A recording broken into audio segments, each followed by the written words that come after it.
Hello! Today, I'd like to talk about the 2008 OS editor and my experience of making the map Kaibutsu with it.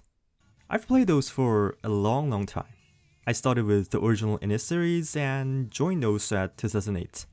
I enjoyed the maps of the older period, but compared to my interest, I always thought my mapping skills for making old maps wasn't good enough.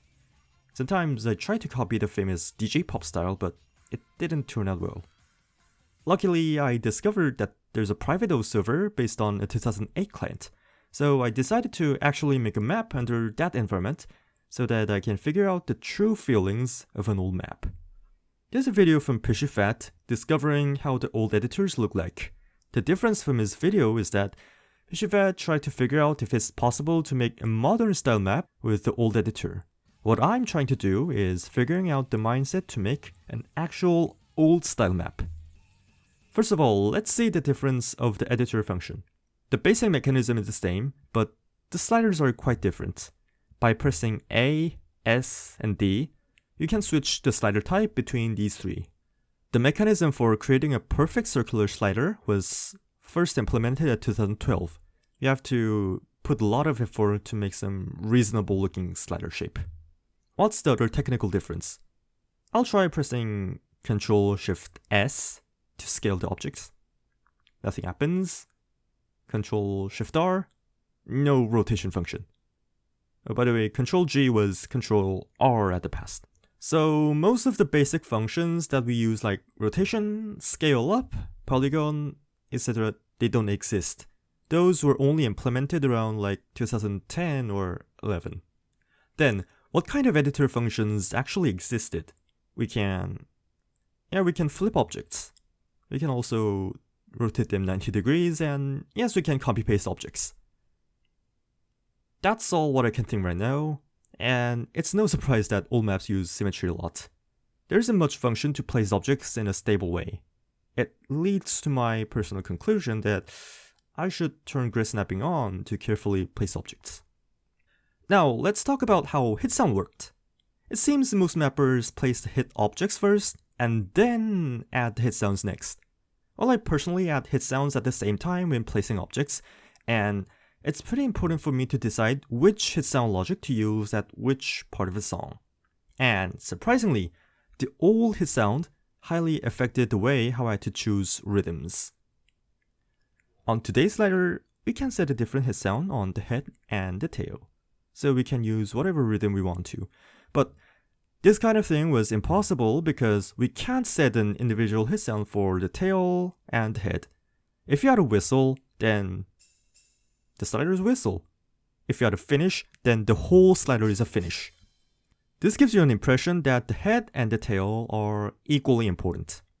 We all think that heads are more important than tails today because we have to click the head. Tails don't even have a skin. And this is another big difference.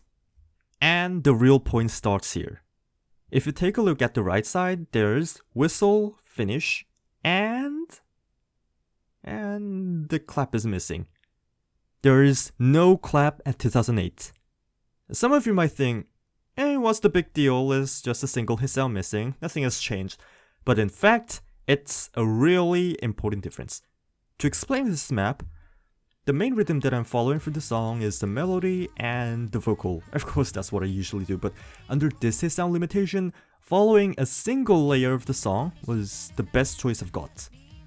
It's not really possible to follow every existing sound behind the song because there aren't enough hit sound options to support the rhythm choice.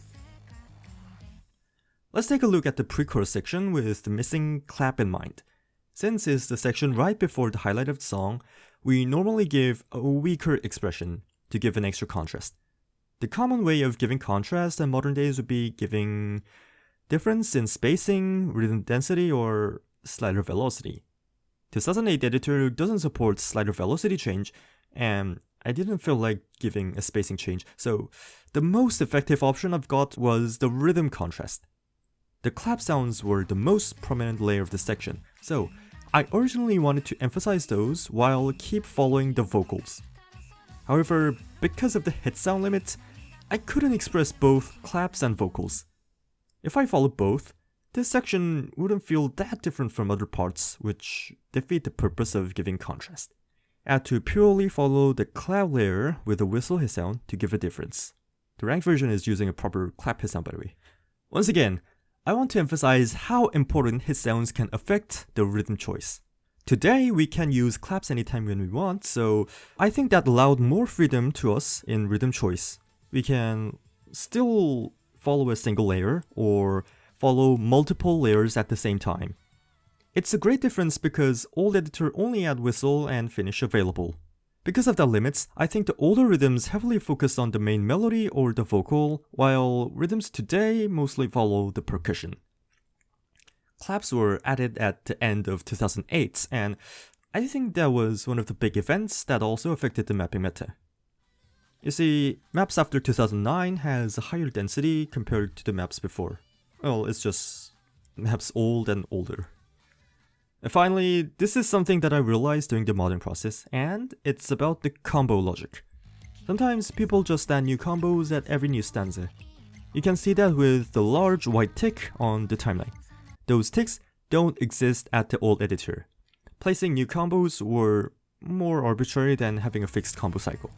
As I explained, the older rhythms were following the melody and the vocals, so I grouped the combos accordingly to the lyrics.